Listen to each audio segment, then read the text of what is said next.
democracy. My Lords, the Secretary of State, Michelle Donnellan, has acknowledged that protecting children is the very reason that this bill exists. If only the government had confined itself to this crucial task. Instead, I worry this bill has ballooned and still could be a major threat to free expression of adults, and I agreed with much of what the noble Baroness de Sousa just spoke about. Like some other Lords here, I'm delighted the government has dropped the censorious legal but harmful clauses.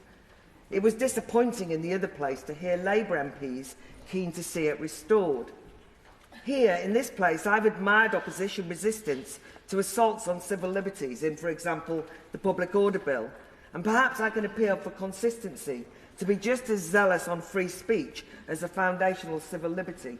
So I urge those pushing versions of censoring legal but harmful for adults to think again. The government's counter to any freedom of expression concerns is that free speech is protected in various clauses, but stating that service providers must have regard for the importance of protecting users' right to freedom of speech is incredibly weak and woolly, giving a second-class status when contrasted to the operational safety duties which compel companies to remove material.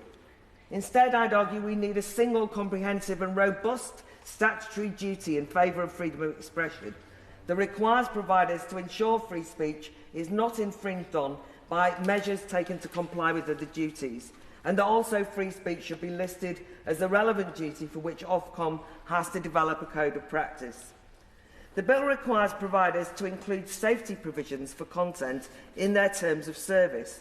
However, no similar requirement for free speech exists, and it seems ironic that a bill which claims to be clipping the power of big tech actually could empower companies to potentially police and censor legal material in the name of safety via the commercial route of terms and conditions.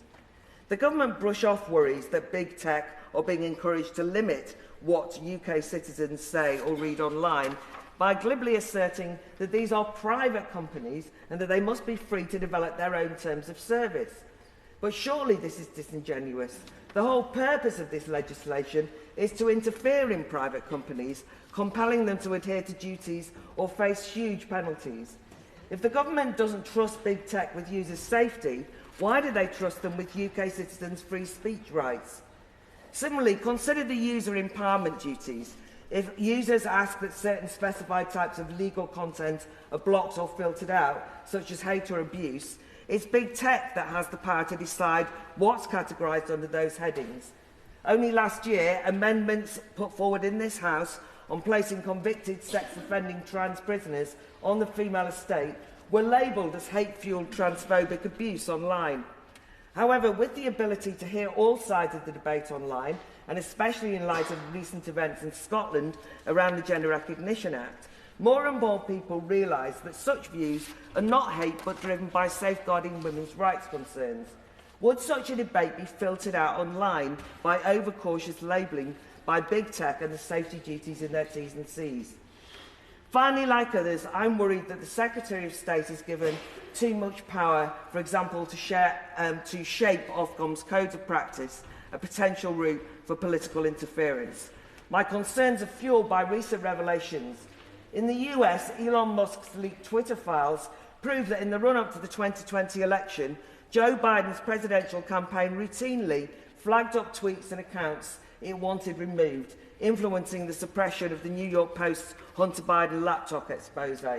And here in the UK, only this week, a shocking Big Brother Watch report reveals that military operatives reported on online dissenting views on official COVID lockdown policies to Number 10 and to the DCMS's Counter-Information Unit, allowing Whitehall's hotlines to giant media companies to suppress this legal content.